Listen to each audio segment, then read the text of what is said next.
Saludamos a todos, gloria al Señor. Así que mira, vamos a buscar rápido, ¿verdad? No voy a leer, sino que voy a listar dónde voy a encontrar la base o dónde nosotros podemos. Y si quieren, ustedes pueden ir a buscar a su Biblia, porque yo creo que es bueno que nosotros pues siempre hagamos referencia. ¿Ven? La historia que voy a hablar un poco para hacer hincapié con el tema que tenemos hoy, para aquellos que se están conectando. Estamos predicando bajo el tema un ministerio inconveniente. ¿Okay? Se encuentra la historia, todos la conocen, Marcos capítulo 5, versos específicamente, me voy a concentrar en los versos del 1 al 20. ¿Okay? Ustedes saben la historia, se trata del endemoniado de Gadara. ¿Okay? Y usted sabe que lo que registra, amén, y lo que habla esa historia. Cuando yo hablo de un ministerio inconveniente, estamos hablando de algo, de un ministerio que aunque proviene de Dios y tiene todas las secuelas de ser un ministerio poderoso y efectivo, para la gente es una inconveniencia. Es como si fuese una piedra de tropiezo. Y ustedes van a ver por qué. En Marcos capítulo 5, versos del 1 al 20, se registra esta historia de un endemoniado de Gadara. Jesús tuvo en su corazón y en su mente viajar a este lugar. Cuando se llega a este lugar, se encuentra que quien lo recibe no son los vecinos, no son la gente de ese recinto, sino más bien este hombre poseído con una legión. Después que pasa todo el suceso, podemos darnos de cuenta por qué hubo gran oposición para que Jesús llegara a ese lugar. En el capítulo anterior, capítulo 4 de Marcos, los versos poco antes de terminar ese capítulo, vemos que se levantó una tormenta después que Cristo le dijo a los discípulos: crucemos al otro lado. Esa tormenta fue levantada por el diablo con el propósito de tratar de impedir la obra que Jesucristo iba a ejercer en ese lugar. Ahora entendemos que van a haber momentos en un ministerio poderoso de Dios, o sea, el ministerio real de Dios. Tú siempre lo vas a identificar, porque el diablo siempre va a levantar una tormenta para impedir que ese ministerio llegue al lugar donde tiene que llegar, porque hay algo que va a causar. Siempre un ministerio de Dios va a impactar y va a crear cambios radicales. Bien, Jesús llega y lo recibe este hombre poseído por una legión. Y inmediatamente comienza esta plática entre ellos. Rápidamente Jesús le pregunta que cuál es su nombre, y conste que muchos han tratado equivocadamente, han pensado que él está preguntándole, o sea, por su nombre común. No era que él le estaba preguntando, por ejemplo, te llamas Pedro, te llamas Juan, no. Le estaba preguntando en términos de identifícate, ¿qué eres? ¿Okay? Y rápidamente ellos respondieron: legión somos, porque somos muchos. ¿Okay? Para los que no saben, legión es un término militar que procede de los tiempos de los romanos. El ejército y la milicia de los romanos, se dice que consistía aproximadamente entre 6.000 a 12.000 soldados romanos. Lo impactante de eso no era lo mucho que eran, sino más bien la legión le estaba diciendo a Jesús: no tan solamente nos llamamos legión porque somos muchos, sino que también trabajamos unidos, o sea, hay una unicidad. O sea, nadie está atrasado, nadie está adelantado, nadie está por su cuenta. Estamos trabajando unidos para crear caos, crisis, desorden. Algo que nos debe de enseñar a nosotros, que es la iglesia debe ser el antítesis de eso. Que si trabajamos unidos, podremos entonces traer paz, unidad, orden, estabilidad. Pero el diablo nos estaba diciendo: somos tan unidos que formamos un cuerpo y hemos tomado este sujeto para manifestar lo fuerte y lo determinados que somos. La cosa es que, para no abundar mucho en la historia, la cosa es que inmediatamente la legión, sabiendo lo que iba a ocurrir después, porque reconocieron la autoridad de Jesucristo, reconocieron su divinidad y su poder y ¿verdad? Y todo lo que él contenía dentro de sí mismo como divino que era, pidieron permiso a ser echado a un hato de cerdos, dice ahí, y la cantidad eran 2000. Algunos eruditos han pensado que entonces legión que poseía este hombre era un total de 2000, pero no es lo que se enseña, debido a que el término original de legión implica que eso es mucho más. La cosa es que mira esto, hubieron inmediatamente que él causa este cambio en la vida de este hombre. Dice la Biblia que inmediatamente los que estaban alrededor en ese recinto se fueron convocados, porque comenzaron, algunos que estaban allí, que presenciaron el milagro, comenzaron a convocar la audiencia del pueblo, de allí, de la comunidad, porque había hecho un milagro. Me imagino ellos diciendo, mira, ¿te acuerdas el loco fulano de tal que se pasaba por los contornos allí? Mira, a este hombre hubo un milagro en su vida. Pues la gente fueron allá, algunos de curiosos, otros porque querían ver verdaderamente si era un milagro. Dicen que cuando vieron a este hombre sentado, vestido y con juicio cabal, o sea que ya no estaba demente, tenía todo su sentido, toda su facultad las tenía. En otras palabras, ellos presenciaron el milagro. ¿Ven? Mira una de las cosas, una de las características que indicaba lo que este hombre estaba pasando, que similar pasa en una persona sin Cristo en su vida. Número uno, dice que él se paseaba en los sepulcros, en los cementerios, o sea, en los lugares de los muertos. Y yo quiero que tú entiendas, amigo, que sin Cristo esa es la vida que constantemente le espera a una persona. Sin Cristo tú vas a estar habitando con los muertos. Muerto en el sentido espiritual es una persona que no ha sido regenerada, una persona que no tiene, ¿verdad?, la presencia de Dios en su vida porque no lo ha recibido. Por eso en una ocasión, cuando Jesús estaba llamando a un hombre que lo siguiera, la excusa que él le puso es: deja que yo entierre a mi padre. La respuesta de Cristo fue una que para algunas personas dirían que fue un poco grosera y ruda, pero él le dijo: deja que los muertos entierren a sus muertos, tú ven y sígueme a mí. Dando a entender que en el sentido espiritual, una persona que no ha sido regenerada se considera una persona muerta. Este hombre se paseaba entre los sepulcros, y ahí sí hay personas que sin la presencia de Dios, sin Dios estar habitando en su vida, son personas que se pasean entre los sepulcros. Segundo, dice que la persona nadie la podía contener, nadie la podía tratar de aguantar. Dicen que lo ataban con cadenas, pero este hombre rompía, claro, no era él, pero era la fuerza, la entidad o las entidades que habitaban en él, que lo capacitaba para tener esta fuerza sobrenatural. Y dice que nada lo podía contener, nada lo podía detener. Nuevamente, si aplicamos esto en el sentido natural del hombre, de su condición, esta es la vida que lleva una persona, amén, sin Cristo. Es una persona que nada ni nadie lo puede controlar, nadie lo puede sujetar. Es una persona que no se doblega a nada ni a nadie. No respeta leyes, no respeta la dignidad de la vida humana, no le importa. O sea, este hombre, recuerden, este es un hombre que estaba causando desdén en la comunidad en la cual vivía. Posiblemente las personas ya estaban atemorizadas, estaban asustadas, estaba creando un caos, una crisis, alterando la paz. Y para mucha gente ya era un fastidio. Y así son las personas cuando no tienen a Cristo, cuando no tienen la presencia de Dios en su vida. Son personas que no pueden ser dominadas.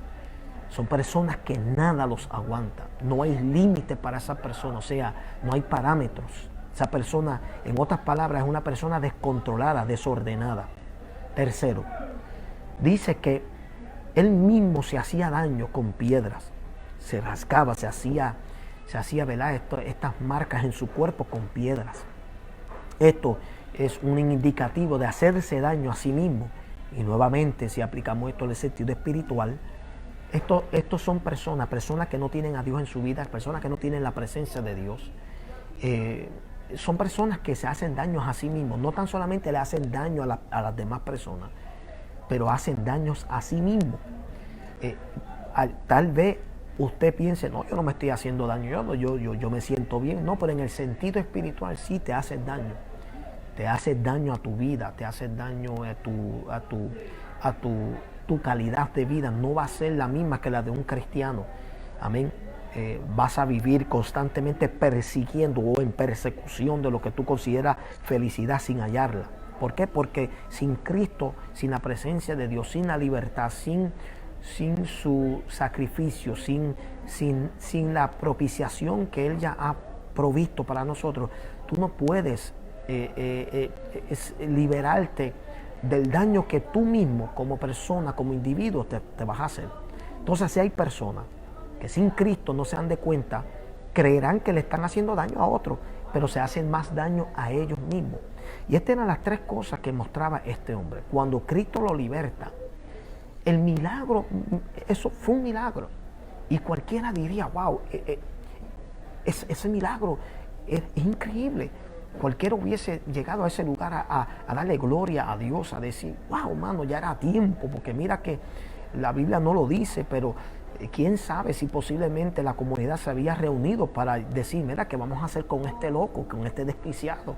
No hay nadie que lo pueda aguantar y soportar. Tenemos que buscarle ayuda psicóloga, psiquiatra, o meterlo en un manicomio o algo. Quién sabe, a lo mejor hubieron esos intentos, pero intentos frustrados. Pero llegó Cristo, desató un poder sobre la vida de este hombre. Aquello que lo ataba, aquello que lo suprimía, aquello que lo restringía, aquello que lo encadenaba, salió de su vida por completo y hace un milagro.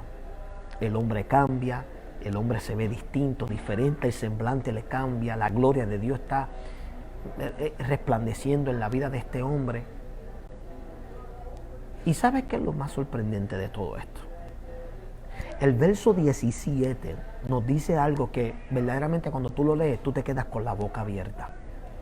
El verso 17 del capítulo 5 de Marcos dice que cuando llegaron las personas, los dueños del hato de los cerdos, se enojaron tanto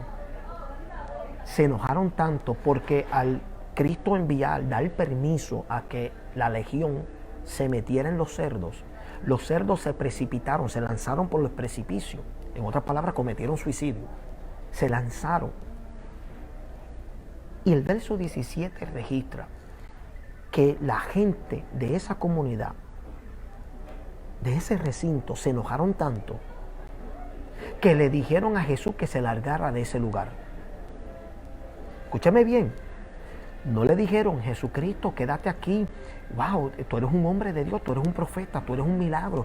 Quédate aquí, vamos a dar un culto, vamos a dar una campaña, te vamos a coordinar para que estés aquí. No lo invitaron a las casas, no. Se enojaron tanto porque su ministerio, que era uno radical, uno lleno de poder, causó mucha inconveniencia en ese lugar. ¿Inconveniencia de qué?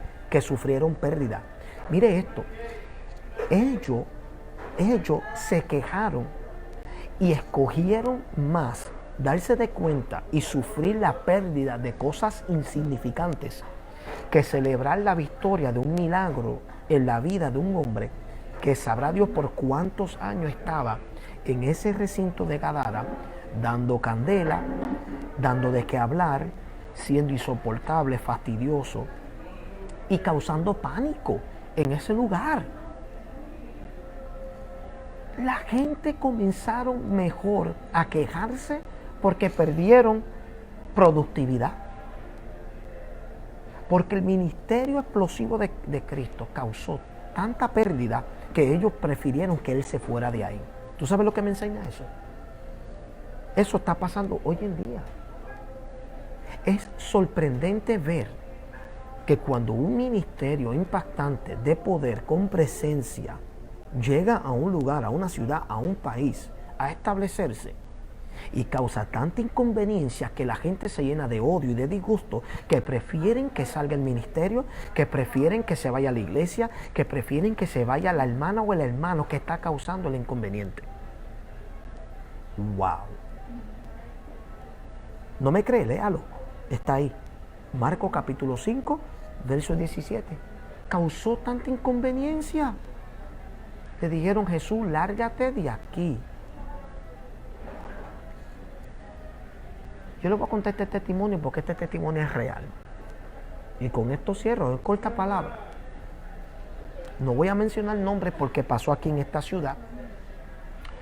Pero esto pasó varios años atrás cuando yo era miembro de una iglesia. Y había una familia que llevaba mucho tiempo pidiendo por su hijo. Su hijo era líder de una pandilla, de una ganga aquí en los Estados Unidos, en este estado. Y cuando ese muchacho llegó, yo recuerdo que él llegó con sus trenzas lleno de tatuajes, llegó bien callejero. Y rápido Dios me puso en mi corazón, vas a trabajar con él. ¿Por qué? Porque yo salí de esa calle, de ese mundo. Y yo comencé a trabajar con él, me la acerqué con él, comencé a hablar un poco el lenguaje de él para que él entendiera que yo no era este tipo de cristiano con esta súper santidad y súper espiritualidad que yo me tenía que extraer y alejar de él. No, yo me acerqué a él y comencé a trabajarlo. Comencé a motivarlo a que viniera a las clases bíblicas porque yo era el maestro en esa iglesia. Y comencé a trabajarlo. Este muchacho comenzó a crear un apetito, un interés para venir a la iglesia. Venía con frecuencia, la familia contento y orgullosa, ¿verdad? De que la iglesia estaba envuelta, pero más porque vieron que yo, el menos que esperaban, vieron que yo estaba dispuesto a dedicar tiempo con ese joven. Bueno, larga historia corta, un año después aproximadamente, posiblemente un poco más, de momento este muchacho me sorprende a mí y a toda la iglesia cuando llega por las puertas bien recortadito, bien acicalado, bien vestido, con hasta corbata y todo. Mira, yo sentí la presencia de Dios, le di un abrazo fuerte, le dije, varón, te ves terrible, te ves elegante, te ves como Dios quiere que tú estés un hombre de Dios. Y yo recuerdo que de momento Dios comenzó a trabajar con este muchacho increíblemente. Dios comenzó a darle llamado, tenía el llamado evangelista, todavía lo tiene porque el llamado es irrevocable, pero tenía ese llamado. Y comenzó Dios a levantarlo. Y yo no duré luego en esa iglesia, yo salí de ahí, gloria al Señor, al pastorado. Y, válgame, este muchacho comenzó a viajar a diferentes estados aquí. Y hermano, yo decía, gloria a Dios, cómo Dios lo está usando y lo está levantando. Y lo seguía aconsejando y todo. Pero perdí el contacto porque yo comencé a dedicarme en el llamado que Dios tenía para mí. ¿Sabes qué? Las personas que usted no se imagina comenzaron a hacerle la guerra. Amistades cercanas, la iglesia y la misma familia. Comenzaron a hacerle la guerra a este muchacho. En vez de celebrar la transformación que Dios hizo en él, igual como el endemoniado de Gadara, vieron en él una inconveniencia, un ministerio, una transformación, un milagro. Lo vieron inconveniente y comenzaron a hacerle la guerra. ¿Sabe qué pasó? Ese muchacho se apartó. Hasta el sol de hoy, que yo sepa, está apartado, rebelde.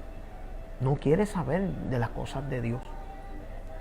Y todo porque la gente no pudieron celebrar.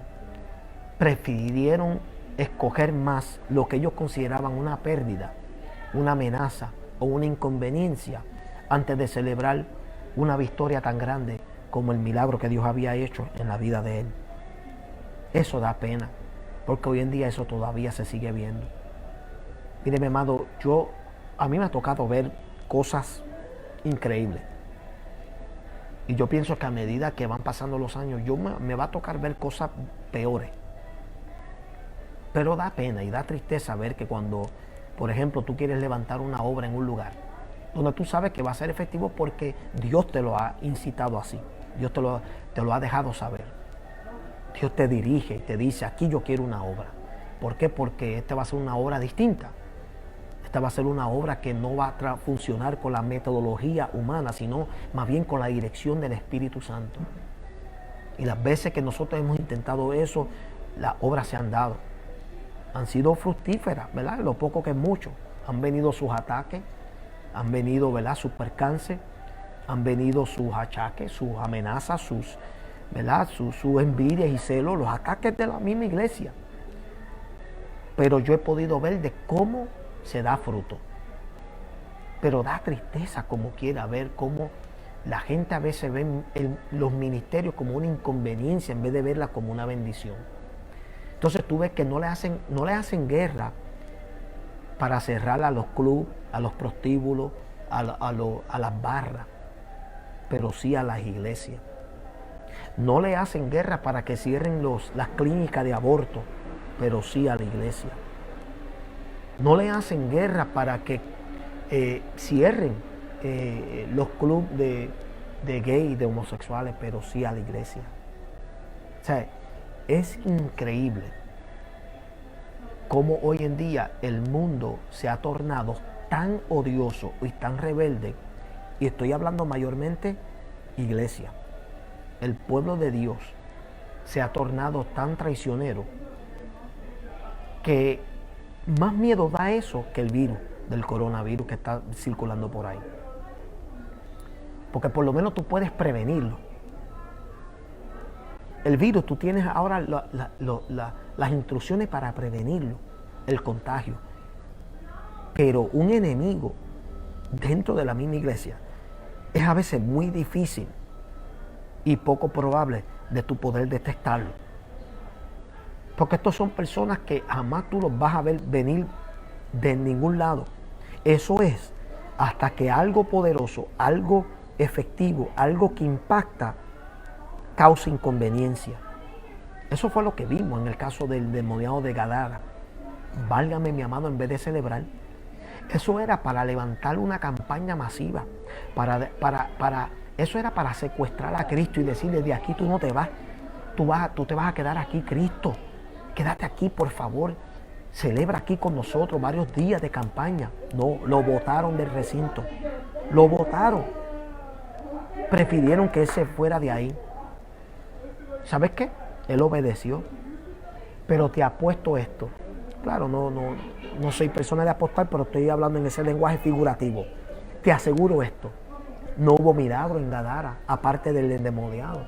Porque donde Cristo ha sido expulsado, Él se sacude sus pies y ese lugar jamás experimentará la bendición de Dios. Escucha bien. Donde se expulsa la bendición, el milagro que Dios hace en un lugar, jamás espere ver la gloria de Dios manifestarse en ese lugar, jamás. Y estoy hablando serio. Aquí en Milwaukee, Gigi Ávila vino en el 93 y dijo estas palabras, que Dios le mostró un principado de división en la ciudad. Y dijo lo siguiente: a menos que la iglesia no se una para derribar ese principado y echarlo fuera, Dios jamás va a hacer más un milagro. Y dijo lo siguiente: jamás vengo para aquí. Nunca vino después del 93. Y hasta el sol de hoy esta ciudad sigue todavía en división, sigue todavía en competencia, sigue todavía deseando que los ministerios se caigan y que las iglesias cierren, porque ellos quieren ser los únicos. Aquí lo que hay es una mafia. En esta ciudad de Milwaukee, yo no te puedo hablar de ninguna otra ciudad, porque pues ejerciendo un ministerio no he vivido en otro estado, pero aquí en Milwaukee, aquí lo que hay son cocorotes de mafiosos, y también me ha tocado verlo en otros países. Lo que hay son personas que rechazan los ministerios efectivos, poderosos y eficaces. Los rechazan porque lo ven inconveniente, lo ven como una pérdida para ellos, en vez de celebrar que se está haciendo cosas grandes, en vez de celebrar de que por medio de esos ministerios, de por medio de esas iglesias o por medio de esas personas, Dios está creando cambios en las vidas de las personas con las que hacen contacto. Lo vimos con el endemoniado de Gadara y todavía lo vemos hasta el sol de hoy. Que Dios tenga misericordia de nosotros. Si hay una razón por la cual Dios está permitiendo todo lo que está permitiendo, porque mira, esta plaga, esto es una prueba para la iglesia, para más nadie. Esto es para la iglesia. Porque hemos sido tan malos, tan desobedientes, tan odiosos, tan llenos de alambres de púa en nuestros corazones, que no nos damos de cuenta y pensamos que Dios aplaude las cosas que hacemos.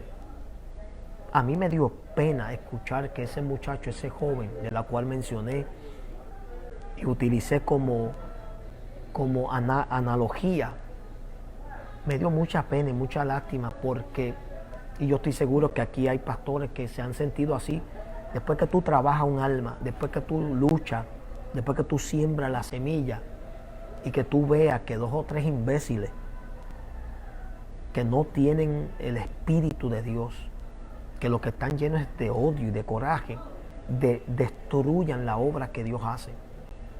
Y tal vez algunas personas dicen, no, pero si esa persona está así es porque nunca fue transformada. No.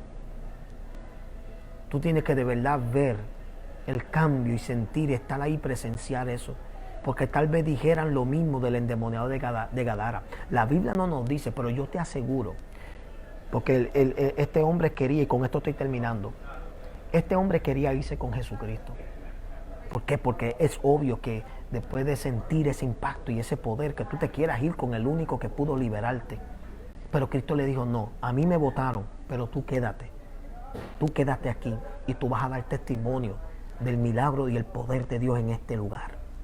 Yo estoy seguro que cuando ese hombre comenzó a predicar y a testificar de la grandeza de Dios, yo estoy seguro que salieron 2 o 3 criticones diciendo, tú no te acuerdas quién tú eras, un muerto de hambre, un endemoniado, un vagabundo, ¿tú no te acuerdas?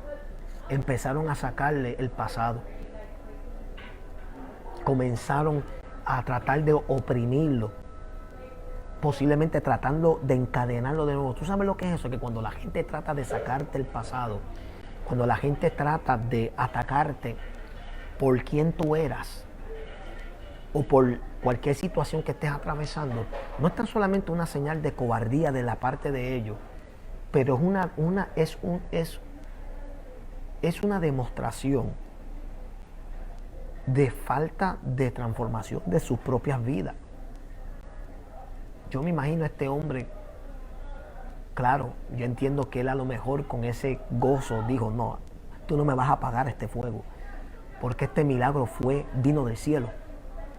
Yo me imagino a ese hombre diciendo, no, tú no sabes lo que me estaba poseyendo a mí, y tú no sabes quién me ha libertado. Tú habla lo que tú quieras hablar, pero yo no puedo callar. Esto fue un milagro real. Yo me imagino a ese hombre hablando de esa manera, con todo aquel que trataba de señalar su pasado y criticarlo. Pero a la misma vez es impresionante cuando tú ves que esas cosas todavía aún en estos tiempos ocurren. Cuando un ministerio es inconveniente para muchas personas, lo cual no debe de ser, pero es así.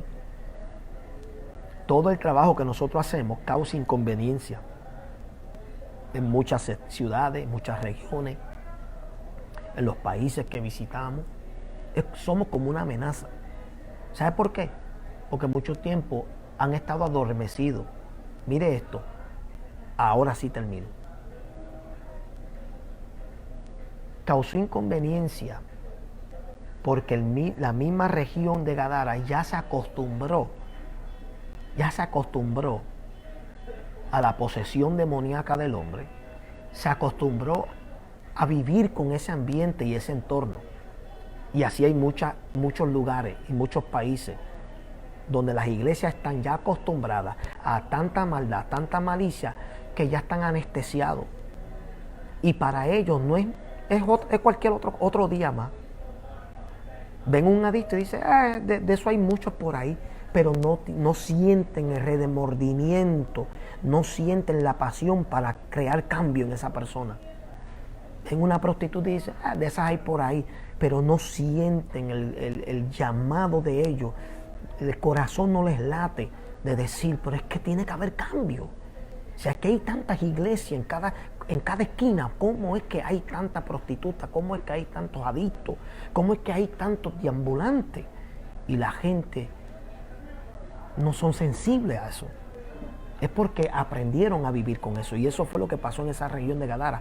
Se acostumbraron al ambiente, al entorno, se acostumbraron a ver más de lo mismo, se acostumbraron a ese ambiente espiritual que ya los demonios ni los asustaban ni los amedrentaban. Es más, era lo mismo que sentarse a la mesa a cenar con los cerdos. Por eso no crearon impacto y por eso era que Cristo necesitaba llegar a ese lugar. No desprecien un ministerio cuando llega a un lugar trayendo y causando cambios radicales que las cuales tú como iglesia y como hermano y como ministerio no hacías.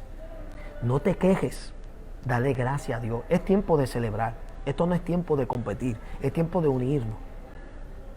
Tenemos que dejar, mira, si tú no estás creando cambios, si tu iglesia no está creando impacto, entonces órale a Dios. Porque es posible que te acomodaste al ambiente.